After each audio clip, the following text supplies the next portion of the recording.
पचरौता भर में रोड निकालेला अभी तकले एको गो यादव के घर नहीं टूटल। 31 गो पटेल लोग के घर टूटल बा। सार्वजनिक संपत्ति ऐलानी संपत्ति जोत के खाए के अब विकास की दुकान में रोके के ईमान आ धर्म नैतिकता का हो गई। हमरा काम करे के बा, हम पर खड़ा उतरम, काम करबे करम। कोनो भी अवरोध आरोह हमरा के ना रोके सकी।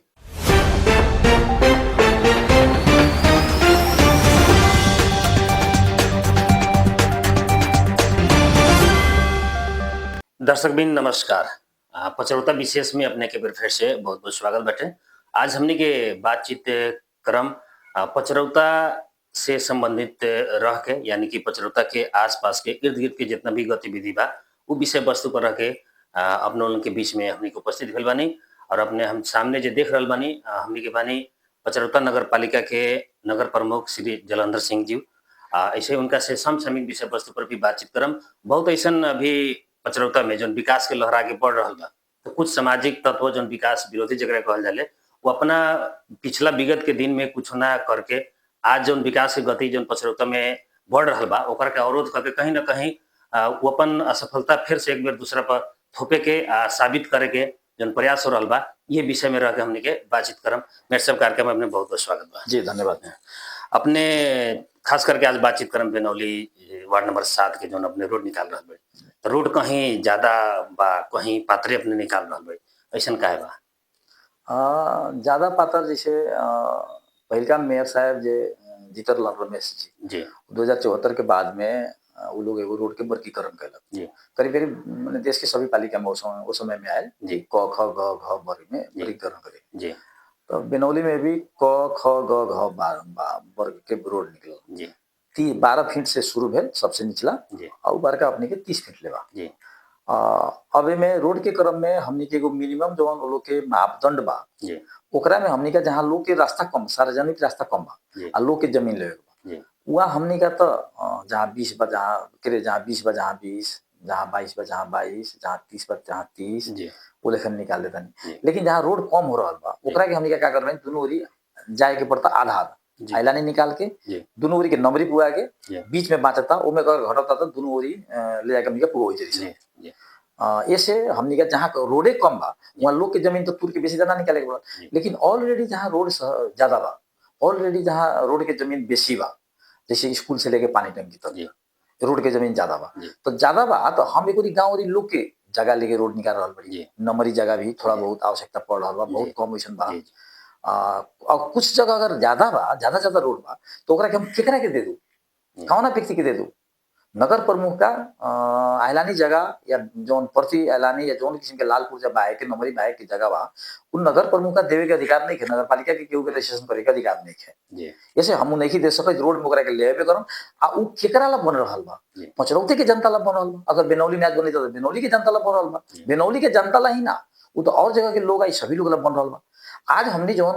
21वीं शताब्दी में 21वीं सदी में आज हमने बाड़ी सब आज हमने काम कर रहा बड़ी सब। अब हमार सोच पालिका के सोच अपने के 5 बरिस ला 10 बरिस ला ना होगी चाहिए कम से कम 50 से 100 बरिस के भीतर हम पचरौता नगर पालिका में जनसंख्या कितना हुई उतनी खानी आज पहले गांव में घर में मोटरसाइकिल एगो दूगो रहे केहू के आज अपने के सैकड़ों मोटरसाइकिल बा। पहले हमारे घर में हमारे बाबूजी एगो मोटरसाइकिल चला राजू आज हमारे घर में 5 गो मोटरसाइकिल बा। यही से हमारा घर में काल के दिन में 4 चक्का ना रहे लेकिन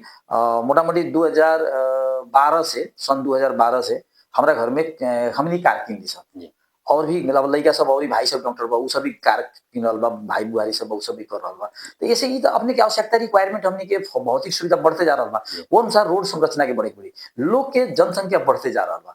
लोग के जनसंख्या के कंट्रोल हमनी का जौन सरकार लागल बा करे के हुई रहल बा। लेकिन कुछ ऐसा चीज बा शादी ब्याह होबे करी जनसंख्या बढ़बे करी घर पर घर बा तो बिहान आपद विपद आयल आग लगी भेल भूकंप आयल बिहान जौन भी प्राकृतिक विपदा अगर आ रहा ओकरा से पहुंचेला भी हमनी रोड चाहिए दमकल चाहिए। घर के बेटी बहन सब की बिदागरी हो रहा बा शादी ब्याह हो रहा बा बरात आ रहा बा या कोनो भी भीड़ भाड़ के समय हो रहा बा वैसन किस्म के तो ओकरा ला फराकिलो जमीन तो चाहिए फैली जमीन तो चाहिए हमनी के जौन ऑलरेडी ऐलानी बा ओकरे के हमनी फैली करे देली समय। लेकिन आरोप लाग रहा कि अपने खाली एगो समुदाय विशेष यानी यादव विरोधी अपने काम कर रहा बड़ी ज्यादा घर यादव लोग के अपने तूर रहा बड़ी में। अब इमे ई तो पूर्णतः कपोल कल्पित बा। पचरौता भर में रोड निकालेला अभी तकले एको गो यादव के घर नहीं टूटल कि हमर बच्चा भाई एको गो यादव के घर नहीं टूटल। बाजार जौन बेर अतिक्रमण खाली भेल उस समय में जौन निजथिया लोग जेकरा के कहल जाए जौन माने भूमिहीन बा जेकरा के सुकुमासी कहल जाए ओइसन का लोग छोड़ दे। ओमे एगो सुरेंद्र यादव के दुकान के नाम पर एगो घर रहे, ओमे गाय भूसा उसा रखा है उनकर गाय के, उहे एगो घर उनकर अभी सुरेंद्र यादव घर बा। दूसर कोनो यादव के घर यहाँ अभी तक नहीं हटल। पहिलका घर अभी टूटे जा रहा बा, टूटे के अवस्था आ गेल बा किशोरी यादव के बैठा का घर। और किशोरी यादव के बैठा का घर पहिलका रहल बा, उनकर कैसन बा कि एगो गांव के किताब बा 55 नंबर, वो लोग के साबिक किताब 55 नंबर के जितना चौड़ाई बा ओकरा बाहे के रोड चाप के उत्तर में भी उ लोग के घर बा, रोड चाप के दक्षिण में भी घर बा श्याम सुंदर के। उत्तर में उनकर भाई के हिसाब किशोरी यादव जी के भाई दया शंकर यादव उनकर बा घर में पड़ल, उनका घरे जने रोड बा, रोड पूरा चाप के घर बना लेल बा। एक बाद में श्याम सुंदर यादव उनकर भाई उनकरो घर में वही देखन बा। एक बाद में किशोरी यादव के तो बैठाका पड़ल बा, उ सरेह के नक्शा बा, सरेह के नक्शा लेके पुगैला के बाद में उनका घर में 13 फीट जौन ऑलरेडी घर में 13 फीट पड़ रहा बा।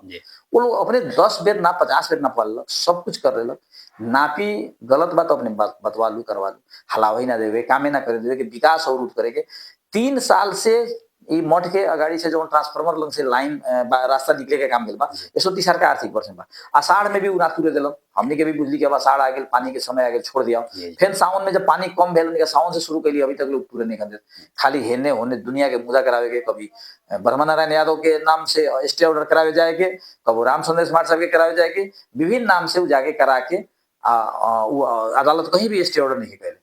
ऐसे हमने क्या काम अगाडि बढ़ावे के बा। आ काम एमे विकास निर्माण में केहू के संगे द्वैत भाव कोनो अपने के छल कपट कोनो भी कुछ नहीं है। और आज हमने 21वीं सदी के आदमी जात पात के बात करें तो ये आज के दिन में संभव नहीं है कि कुछ जात के मानजन लोग बा, वो मानजन लोग अपन मानजनी करेगा, वो लोग के मानजनी ना चले। जैसे कुछ बीच में भी बात आ रहा है कि जब पहले ने करी स्कूल और से अपने रोड निकाले के जब काम करी तो अपने के आंगना में है भी अलानी रहे, लोग के मतलब विरोध भेल की अपन अलानी नहीं निकले, लेकिन अपने उ निकाल ले पहले कहले जब लोग जब ऐसा कह रहा हम पहले निकाली, लेकिन उनमें ये भी बात आ रहा है कि अपने तनके निकले बड़ी और छोड़ ले बड़ी। एमे आयलानी ना हम नहीं पहिन हो जी, तो मी नहीं पहिन हमर रहे वाला जो घर बा 2.5 तल्ला वाला जी, जौन और पैतृक घर बाबूजी के बनावल घर बा, वो घर हमनी के गांव के नक्शा में बा। आ अगड़िया बैठाका मछली फार्म में जौन बा ये अपने के सरेह के नक्शा में, बीच में से एगो मिनही पॉइंट बा जौन अपने के हमरा के यहाँ 9 फीट 10 फीट ओवर नक्शा में बा। 10 फीट से 1 इंची ना 1 सेंटीमीटर भी कहीं कम नहीं है। 10 फीट के 10 फीट बरु 10.25 फीट बा, 10.5 फीट बा, लेकिन 1 फीट कम नहीं है। आ वो लोग के पहले हम अपने घर आंगन तूर के हम में से निकाल रहा बानी, काम करीब करीब आधा से बेसी काम संपन्न हो गया, आधा से बेसी काम संपन्न हो गया। इससे ई अब जरा ब्लेम लगावे के बाद, झूठ बोले के बाद, तथ्य आधारित बात करे के कुछ कर सकता। तो ऐसे वो लोग के जवाब तो जे मानसिकता वो जेकर मानसिकते हुए बा, जे अपने आप के विकास नहीं के कहले, आज ही विकास हो रहा बा, वो लोग के अपने आप पर माने तरस आ रहा बा जे हमनी ना कुछ कर सकी, पहले से कम राजस्व में कम अनुदान में आज विकास ज्यादा हो रहा बा। पचरौता नगर पालिका के करीब करीब ऑलमोस्ट सभी रोड आज अपने के संपन्न हो जा रहा बा, सभी रोड। जी जी, जैसे अभी भी बात आला कि अब अवरुद्ध काम रुकल बा, अभी रोड के काम अभी रुकल बा, एकर निकास का सुविधा अपने के हिसाब से केंगे काम आगे बढ़े कि कानून बमोजिम के काम हमनी के आगाड़ी बढ़ावे के पड़ी, कानून बमोजिम के काम आगाड़ी बढ़ावे के पड़ी। जवन गांव भर में जवन मापदंड बनल बा, मापदंड में जहां घटल बा तहां बराबर लेवे के, जहां घटल नहीं खे ऑलरेडी जितना ऐलानी बा उतना ऐलानी में निकाल देवे के। ऐलानी जने हम निकालता नहीं सब, ऐलानी सड़क जवन बेसी जमीन बा ये निकालता नहीं सब, तो पहले व्यक्ति के जमीन पुगा के बेसी व्यक्ति के जमीन से बेसी सभी लोग के जमीन जहां जहां बा वो के ले बड़ी हमनी के आगाड़ी। और जे व्यक्ति के जमीन नहीं खे ऐलानी बा ओकरा के नहीं छोड़े छ, व्यक्ति के जमीन मतलब घटै तो मिले करी। 22 फीट बा, अगर 20 फीट के रोड बा 1 फीट दुनो ओरी, अगर 5 फीट घटै तो 2.5 फीट, जितना भी घटै तो हमें दुनो ओरी से आधा। तो ये जो जगह हमने जहां भी रोड किशोरी यादव जी के जो घर के लगे जो हमके रोड मिले थे वहाँ हमने का वहाँ जमीन घटे वाला अवस्था नहीं है, वहाँ जमीने बेसी बा। तो वो लोग के निजी जितना बा नंबरी जितना बा उतना लेवे के। अब वो बमई के वो गुठी के जमीन बा वो उनका बैठा का घर में बा, वो खाली करे के हमने कहता अभी नगर पालिका में गृह मंत्रालय को परिपत्र कहले बानू, सभी ऐलानी पत्री गुठी सभी निकालेगे तो निकालता नहीं सब। एक और ही अपने बात कह लिया कि खाली अपने यादव लोग के घर तुले बाड़ी, अभी तक ले हम जोन घर तुले बाड़ी ओकर लिस्ट हमरा लगे बा, लिस्ट बा है ये लिस्ट अपने के हम देम। ये लिस्ट में पटेल के घर टूटल बा में विशेष बागेश्वर पटेल, चंदू पटेल, प्रभु पटेल, भदई पटेल, शंभू पटेल, राम बाबू पटेल, श्याम बाबू पटेल, अनीश पटेल, लाल बाबू पटेल, मणिभूषण पटेल, प्रदीप पटेल। ये श्याम बाबू से लेकर प्रदीप पटेल जितना ही लोग बा लोग सब भूमिहीन बा, जमीने नहीं कहीं भी नेपाल भर में कहीं लोग। एक बाद में रामधारी सिंह कुर्मी, सहदेव सिंह कुर्मी, लक्ष्मी पटेल, श्री भगवान पटेल, रामदयाल पटेल, सुबोध पटेल, वीरेंद्र पटेल, ब्रिज किशोर पटेल, अक्षयलाल पटेल, भिखारी पटेल, शंकर पटेल, संजय पटेल, विजय पटेल, मनोज पटेल, खिलावन पटेल, किशोरी पटेल, नंदू पटेल, नंदलाल पटेल, बली पटेल। ये अपने के इतना अपने के झंडे 31 गो पटेल लोग के घर टूटल बा। एक बाद में अभी तक अगर जातीय हिसाब से देखा जाए तो शाह समुदाय में से देखम तो शाह समुदाय में से अपने के घर टूटल बा 19 गो, 18 गो। सुनील शाह, श्रवण शाह, शंकर शाह, वीर बहादुर शाह तेली, त्रिलोकी शाह तेली, भीम बहादुर शाह तेली, घनश्याम शाह तेली, बीरा शाह तेली, हीरालाल शाह, लक्ष्मण शाह कानू, पलिता शाह कानू, श्याम बाबू शाह, लक्ष्मण शाह रौनियार ठूलो, लक्ष्मण शाह रौनियार सानो, किशोरी शाह रौनियार, विश्वनाथ शाह, बलिराम शाह कलवार, किशोरी शाह कानू। एक बाद में हजाम में अपने देखम ठाकुर लोग में तो शैलेंद्र ठाकुर हजाम, लाल बाबू ठाकुर, मोहन ठाकुर, बाला ठाकुर, बिगन ठाकुर, ये अपने के इतना टूटल बा। दलित समुदाय में जाए तो सुरेश राम, झमन राम, रघुनाथ पासवान। यादव समुदाय में जाए तो एगो जवन सुरेंद्र यादव के बाजार पर टूटल बा उ आयलानी के, आ दुर्गा राय यादव के दूगो और अभी तक दूगो। ई सामान्य यादव लोग है, बड़का यादव लोग धनिक लोग ना, ये लोग सामान्य माने यादव लोग बा। बड़का यादव जी अपने आप के समझते यादव के ठेकेदार मानजन ओकर लंग तो कितना साल से रुकल बा। ये से जातीय हिसाब से नहीं है, अपने में देख ले जमा अभी तक ले हमनी का 30 गो, 18 गो, 48 गो, 48 गो आ 7 गो 55 गो, 55 गो आ 5 गो 60 गो, 60 गो आ 3 गो 63 गो आ 2 गो 65 गो घर अभी तक ले हमनी का पूर्ण रूप से तोड़ ले बारी सब आंशिक पूर्ण लेके 65 गो में जमा 2 गो यादव बा। अपने के हमारा बुझाई था कि 1-1.5% भी ना पू 2% के हाराहारी में अपने के आई 2 से 3% के हाराहारी में ऐसे वैसे कौन बात जाती है एक विकल्प का आवश्यक है अवरोध रही कि बनी पर अंतिम उपाय कथी है वो कानून पर मुझे काम होबे करी वो नगर पालिका के जिम्मेवारी के बात बा, स्थानीय सरकार के जिम्मेवारी के बात बा। नेपाल के संविधान 2072 3 तरह के सरकार के परिकल्पना कैले बा। एकल अधिकार खंड के भीतर आयल बा। जिला प्रशासन कार्यालय से कथित रूप से एगो कोनो समिति बनल बा जौन हमनी के कानून से माने के हमनी के कोनो भी बताता नहीं कि हमनी के नहीं मने छ। प्रमुख जिला अधिकारी अपने आप के विवाद में राखे के चाहे वाला राखे वाला आदमी बालन शुरू से जब से तब से विवाद में रहस, कबो अस्पताल के विवाद, कबो मोटरसाइकिल के विवाद, कभी पंचरौता के रोड के विवाद, जो अपना अधिकार के बाहर जाके जौन पंचरौता में वो काम कर रहल बा ऊपर घोर आपत्ति बा, ऊपर घोर भर्त्सना हमनी के करे नगर पालिका वो कहीं भी वो लोग के कामयाबी ना होई। और जहां से भी केहू अगर कोनो भी किस्म के एकरा के निष्पक्ष काम हो से रोकैता वो लोग के बयान के दिन फेलियर होके पड़ी। और हम अपने के यही संचार माध्यम से एगो बात जरूर कहें कि कहीं कहीं जाके वो लोग जातीयता की बात कर रहा बा, पचरौता में या पचरौता से बाहर स्वर्ण में जाके, पचगछिया में जाके या जमुनिया में जाके या सिमरौनगढ़ में जाके या इंडिया के अपने के अगरवा, रेगनिया, बलुआ कहीं भी बात कर रहा बा। सभी लोग एगो बात पूछू कि अपने के जमीन कितना बा, लंबाई चौड़ाई कितना बा, किशोरी जी से पूछू बा। आ किशोरी जी से जाके पूछू आ जमीन ना पूछू कितना बा। अपने के जातीयता के नाम में, अपने के धर्म के नाम में भड़काए वाला लोग कोनो भी विकास विरोधी लोग और विकास प्रेमी लोग नहीं के। आ वो लोग से पूछू कि तू अपन इतिहास में तू अपने गाड़ी के अध्यक्ष रहल लोग बड़ा मुखिया जी, तोर बाबूजी गांव पंचायत के मुखिया रहल लोग बड़ा, तू कथी कथी विकास निर्माण के काम करे बड़ा। जहां जहां मुखिया जी के घर, किशोरी मुखिया जी के जमीन बा उनका घर परिवार के, किशोरी मुखिया जी के बाबूजी रूप नारायण यादव रहलन वो मुखिया रहलन गांव के उसी गांव पंचायत में। अभी सकुआट के रास्ता में सड़क बा, सड़क के अवरुद्ध करे वाला उनके घर के लोग के जमीन बा दया सागर यादव,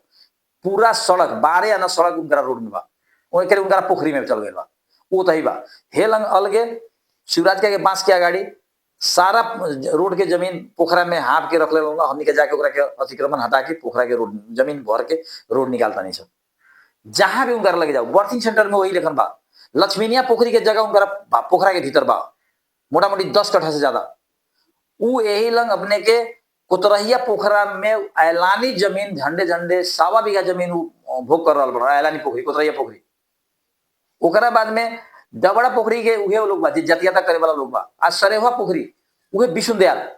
उहे लोग वहां जोत रहल बा। उहे उहे जे लोग कह रहल बा। यहाँ तो अगर सार्वजनिक संपत्ति ऐलानी संपत्ति जो बेसी भोग करे के बात करम तो ओमे हम जतियाता के बात नहीं करत, लेकिन किशोरी से नजदीक जे लोग बा जी किशोरी से नजदीक जे लोग बा, किशोरी तो अपने दोनों भाई है, किशोरी यादव दयासागर उतरैया, मतिरगा यादव ये पुरैनिया, शैलेंद्र यादव अपने के गंगा सागर, धर्मनगर के सरैया पोखरी वे अपने के ऋषिकेश यादव के पटीदार वो विष्णुदयाल यादव ई जौन बात ब्रिज किशोर यादव डबड़ा ई इतना संपत्ति उ लोग पोखरा जोत के जबरदस्ती खा रहा बा। ऐलानी है उ लोग के आके कहे के पड़ल कि ऐलानी ना होते आप नहीं जोत ले छोड़ देवे पड़ल लोग का, अपने आप के अगर ईमानदार समझ रहा बा। तो सार्वजनिक संपत्ति ऐलानी संपत्ति जोत के खाए के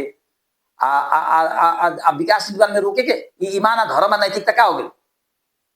अगर ईमान धर्म बा तो ईमानदारी से अपने छोड़ दू ना, अपने छोड़ दू ओकरा की ईमानदारी से, अपने अपने स्वच्छ बनू ना। मेयर ऐलानी जोत ले बा, ऐलानी हमने नहीं जोत ले न मिनाई के पहले हमरा में हमने का निकाल देल बानी सब। 1 फीट आधा 1 इंची ज्यादा होई लेकिन 1 इंची कम नहीं है। अपने आके देख लो, साबित करूं हम कहां-कहां हम ऐलान बनी। एक जगह भी हमारा ऐलान नहीं है,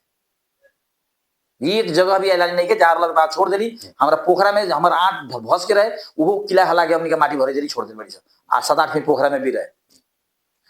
अब मेरे साहब थोड़ा सा शिक्षा की तरफ भी हम मोड़े के चाह,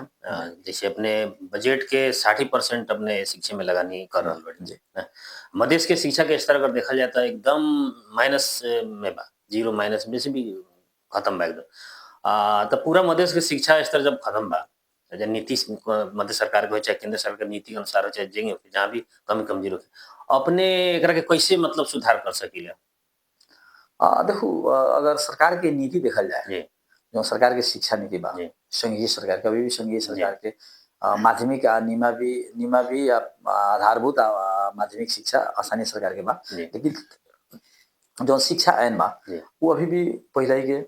शिक्षा संघीय सरकार की शिक्षा आयन बा वो अनुसार चल रहा बा। शिक्षा में जौन किसी के किस्म के इमिश बा अगर ओकरा अनुसार भी कार्यान्वयन पूर्ण रूप से हो जाए, शिक्षा के दरबंदी अगर पूरा कर दिया, टाइम टेबल ठीक कर दिया तो बहुत कुछ सुधारल जा सकेगा। सबसे पहले एक तो अपने के शिक्षा सुधार करेला आधारभूत संरचना जौन बा, क्लासरूम बढ़िया, कंपाउंड, शैक्षिक वातावरण तनका सा देखे में सुंदर पीसफुल वो सब चाहिए, टाइमिंग चाहिए। एकरा बाद में अपने के दरबंदी अनुसार के टीचर चाहिए। हमने का झंडे 97 गो टीचर बाल विकास से लेके नीमा भी तकले मावी तकले नगर पालिका के पैसा से हमने 97 गो करीब टीचर हमने के 1.5 करोड़ से ऊपर रुपया जा रहा खाली टीचर के तलब में विकास में से। हमने का शिक्षा में खाली अपने के आधारभूत संरचना निर्माण में करीब हमारा बजट है कि 10 करोड़ से ऊपर के बजट है। 7 करोड़ से बेसी तो अपने के 8 करोड़ के आसपास बेनोलिये में हुई। 7 करोड़ के एक बिल्डिंग कैले बानी सब। एक बाद में रामनगर में स्कूल बन रहा बा, उड़वा में बजट विनियोजन बा 70 लाख, यहाँ रामनगर में 55-56 लाख, वही लेखन विभिन्न जगह में ये सब बा। तो ऐसे हमने कहीं ना कहीं सुधार अब बिगड़ गया बा, तो हम बिगाड़िए के रखे तो हमार मोरल तो मैंने चेतना के धरातल हमरा के अलाउ नहीं से कर रहा। जैसे हमरा तो कोशिश तो करे काम तो करे के पड़ी चाहे कुछ। ऐसे अब खाने पानी सिंचाई के बाद भी कॉलेज जाओ, जैसे अब जब लाइन जब वोल्टेज कम रहा जो टाइम में लाइन बीच में बहुत डिस्टर्ब होखले, पानी न पड़ल वो समय में अपना आंदोलन करे सिमरनगढ़ चल जाएगी। पूर्व तैयारी कथी करे बड़ी कि फिर उस समय में आंदोलन करम कि एक पूर्ण तैयारी करे बड़ी अपने? अभी मैं अब 3 को बता गए, बिजली, खाने पानी और सिंचाई। खाने पानी ला तो हमने का जो 7 नगर पालिका के 9 गो वार्ड में से 2 गो वार्ड 8 और 9 छोड़ के बाकी 7 गो वार्ड में खाने पानी की समस्या हो गई। 7 वार्ड में करीब हमने का 26 गो हमने का ट्यूबवेल गाड़ दिल बनी सब, समरसेबल पंप लगा के खाने पानी हमने का निकाल दिल बनी। वो में से हमारा आधा से ज्यादा तो हमने का पाइप सप्लाई करके लोग के जो दूरे रोड में जहाँ पानी के निकास वो जगह में विभिन्न जगह में 10 मीटर 5 मीटर 20 मीटर पर 25 मीटर पर हमने का नल लगा के हमने का पानी लोग के सप्लाई कर रहा बड़ी। तो ऐसे खाने पानी की समस्या पचरौता में ऑलमोस्ट क्राइसिस में नहीं है। हाँ, ऑलमोस्ट क्राइसिस में नहीं है, हमने के मोटा-मोटी कॉर्नर कंट्रोल में हो गए। एगो समय रहे कि 24 घंटा टैंकर चला के लोग के घरे में टैंकर से पानी पीवाई, लाइन ना रहे तो हमारा दूरापुर के जनरेटर हमारा अपन निजी जनरेटर चला के लोग के पानी पी। वो समय में कंप्लेन कि मेयर सब पैसा निकाल के 80 लाख की कितना तो 60 लाख रुपया निकाल के खाए लगी, 1 रुपया में हमने कोनो के निकासा नहीं है। हमनी के ओमे हाँ टैंकर बनवले रही सब पानी टैंकी सप्लाई करेला ओमे पैसा 3-4 लाख 5 लाख कितना रुपया के रहे वो पैसा हुई। इससे हमनी का अब सिंचाई के बारे में हमनी का जमुनी सिंचाई के जितना जमीन नारायणी सिंचाई दे बा जमुनी की नदी के बांध के वो बांध में जितना जमीन बा वो जमीन के हमनी का ये साल से अब कच्ची बांध बनेला वैज्ञानिक तरीके से जो लेवल मिला के बेसी पानी हुए आउटलेट बाहर चल जा कच्ची बांध हमनी का बात के बत्ता के टाट के राख के तिरपाल से प्लास्टिक से के तोप के बालू के बोरा से बांध के पानी निकाल के हमनी का ले आवेला ओमे जितना जगह पर रहे वो लोग के हमनी का करीब करीब मुआवजा हमनी का सभी लोग के मुआवजा हमनी का मुआवजा ना कहू कूद कहू हुंडा कहू जगह के हमनी का वो लोग के दे देल बनी। अब हमनी का नारायण सिंचाई के पानी करीब करीब माह के अंतिम में खत्म हुई एकरा बाद में हमनी का ओमे भीड़ जा हमनी के यहाँ फागुन के 15 गते के बाद से हमने यहाँ चैते धान बाली के रोपाई होगा तो हमने का विश्वास बा कि चैते धान बाली के बेरी हमने का रोपाई से तंगा नीचे ऊपर भी हुई लेकिन हमने का इरिगेशन ला सिंचाई हमने का ओकरा के पर्याप्त व्यवस्था कर विद्युत के जहां तक ले बात बा अब विद्युत पचरौदा नगर पालिका के कंट्रोल से ई कंट्रोल में ना हो एक संघीय सरकार के एगो अलग स्वायत्त निकाय बा विद्युत प्राधिकरण ओकर बा ओकरा समझ के छलफल के लिए कुछ तार फेरायल बा काम होई था और भी हमने का बात करे रही काल इंजीनियर के बोले रही अब कुछ ट्रांसफार्मर थप करे के बात होई जा एमे नहीं काम करे। अंत में कुछ कहेगा चाह हम इतने काम सभी जन समुदाय से पचरौदावादी से देशवासी से और जे जतियाता करे था जाति के नाम पर जे जतियाता करे था वो कभी भी केकरो आज तक ले जतियाता धार्मिक सांप्रदायिक ये बात सब केहू के फायदा ना होगा कुछ गिनल चुनल अल्ली लोग अल्ली कहम हम लोग के जे फायदा उठावे के चाहले खाली विभिन्न समुदाय के नाम में विभिन्न जात के नाम में वो अल्ली लोग जात के धर्म के द्वंद्व फैला के अपने आप के बरियार होए के अपने आप के गलती करेला पृष्ठ पोषण करेला वो प्रयोग करले तो अगर जे मानजन लोग बा वही लोग के घर में देखम तो वही लोग के अब ना कहे वाला बात हमनी का कोनो भी विवाह के हमनी विरोधी लोग नहीं की कानून बमोजिम जो काम बा अनुसार सुनल पड़ी वही लोग के घर में देखम तो जात के लड़की के बा की जात के लड़की नहीं की अपने खुद देखो वो लोग के लड़की जाते में बियाह के लिए दूसरा जात में बियाह के लिए यही चीज देखो तो जात केकरा की कहल जाले जेकरा से विचार मिलैता गरीब एगो हम कुर्मी बड़े हम अपने बिहान बाल बच्चा के शादी हमरा तो बाल बच्चा नहीं हमारे भाई बहन के शादी करे कोई तो हम हमरा के बताओ हम आज जतियाता करे जरी हम कोनो कुर्मी के यहाँ जवन लड़की के अनुसार जवन लड़का के अनुसार ना होई ओकरा के यहाँ बियाह करके हमर इलाव करी ना करी यही में वही लेखन बा कोनो भी अगर बड़का वही अपने आप के समझाई था केहू उ सामान्य अहिर क्या बियाह करी अपने पूछो लोग से तो जतियाता करी के अपन ढाक छोपला अपने आप के गलत करेला बरियार करेला गलत खातिर बरियार करेला वो चीज करेला तथ्य संगत बात करूं तर्क संगत बात करूं कानून सम्मत बात करूं ऐलानी बेनौली के सारा लोग ऐलानी खाली कर दे उ के हो जाए ऐलानी खाली ना करिए उनकरा के कहूं ना अपने लोगों सद्बुद्धि दी उनकरा के कि जाके खाले कोई खाली करी वाला ऐलानी ये लेकिन प्रतिष्ठान नहीं के बाँचे वाला कानून अभी कहे जाए ऐलानी प्रति सब छोड़ देवे के अभी सबसे ज्यादा बेनौली गांव में ऐलानी प्रति अगर एगो परिवार में केहू के बा तो उनकरे परिवार में बा अपने लोगों हमार बात सुन लिया कहाँ आपने देख लिया ये जो रास्ता निकल था वो हैले बा वो रास्ता के ठीक उनकर बैठा का घर बा जो रोड के दक्षिण बा रोड के उत्तर में वो लोग के पहले पैतृक एगो किता नंबर 155 वो में 2 गो घर 3 गो घर लोग ऐलानी बा ओमे एथी बा चांपल बा अतिक्रमण बा वो कहूं ना लोग के खाली करा लेवे के नाप लेवे के अपना लोग आके हमने नगर पालिका के छोड़ दू व्यक्तिगत हमारे घर तो वही लोग हमरो के छोड़ दू अपना ही लोगों ने मिल लेके नपवा लो देख लीजिए का चीज हाथ में जात धर्म के बात करे वाला केकरा ये अगर हम केहू के संगे झगड़ा करे जाइत रही तो केकरा चोट लगी एक ही जने जा हम अगर दोसर गांव में जाके झगड़ा करे जाइत रही अगर केहू के बरियार करे जाइत रही तो हम जाके बरियार करब वहां के लोग कथी करी हमरा के पूजा करी बाहर के लोग जो बेनौली में आके झगड़ा करे वही पूछ लो वो अपन अपेक्षा करो ना जो बिहान ओकरा संगे का हो दूसरा के हम गाली देवे जाता नहीं तो हमरा के गाली दी कि ना लो ये तो जैसन अपने एक्शन करम ओकर रिएक्शन तो स्वाभाविक होबे करी लेकिन हम एगो नगर प्रमुख बड़ी जिम्मेवार बड़ी हमारा संयमित होके कानून सम्मत काम आगाड़ी करे के बाद ये से हम सही तरी 2050 साल में भी यही लेखन एक बेर कुछ मानजन लोग जतियाता करे आ रहे खेदायल लोग बेनौली से थाना कहाँ भागल पूर्व मेयर साहब रमेश जी यही लेखन अस्पताल के आंदोलन भेल अस्पताल के आंदोलन के बीच में कहल जाता वहाँ उनका गाँव में बने जा हमने कहा गाँव के जल्दी अस्पताल के निर्माण करके संचालन में जा रहा बाटी अब वहाँ शिलान्यास बा सब चीज बा हमने करे के हमने बजट होता ही के जल्दी संपन्न करावे के बा लेकिन कितना उपयुक्त बा अनुपयुक्त बा अपने लोगों देखल जाओ वो हमने कहा एगो आंदोलन कर रही के भीतर लेवेला वो जौन किस्म के टीम रमेश जी होते लावे के कोशिश करना जौन किस्म के जातियाता के शो करेलन दोसर गाँव में आके मारपीट करेला आज अवस्था के का झगड़ा लोग खेदा खेदी भेल, पिटायल, 2 आदमी के निर्दोष आदमी के मुड़ी फूटल, केस दर्ज भेल, ओमे हम ही 13 दिन थुना में रही। तो ऐसी कदापि बढ़िया बात नहीं है। हंसिरियाओ कर आ हंसिरियाओ के नहीं के कर सके, केकर जात माने अपने अब एक अगर हम कुर्मियाओ करी तो दूसरा तो सारा जात होई फुलराइज होई जी। ये कोरी अगर अपने मुसलमान के ये करे जरी तो अदर जात ये कोरी जाई फुलराइज होई। ये कोरी अपने के वहीर के जतियता करे जा तो बाकी जात तो वहीर के विरोध में आई। तो ये विरोध में लेके समाज के द्वंद में रखे वाला काम ये बढ़िया नहीं है। इसे सभी जन समुदाय से जातीयता में ना लाग के विकास निर्माण के तरफ में आगे बढ़ने के शांतिपूर्ण किस्म के सभी लोग काम कर जाओ। हम इतने सभी लोग से आग्रह करम, नगर प्रमुख के नाता से, हम पचरौता वासी के नाता से शांति विकास के प्रतीक हम और अशांति फैलावे वाला असामाजिक तत्व के जीत ना हुई कोनो भी हालत में। कानून न्याय मरल नहीं है, हम बाड़ी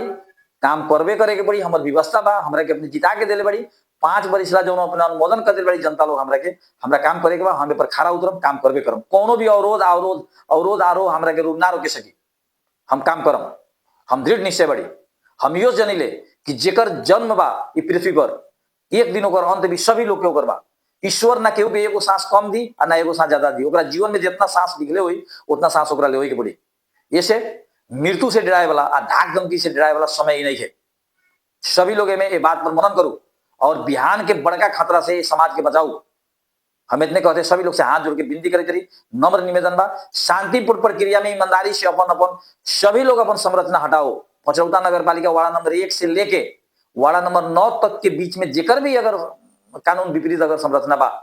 वो सभी लोग हटा दी तो सरकार के शासन स्रोत के कमी खर्चा बेसी ना हुई। जैसे जात के धर्म के लड़ाई में ना लगू,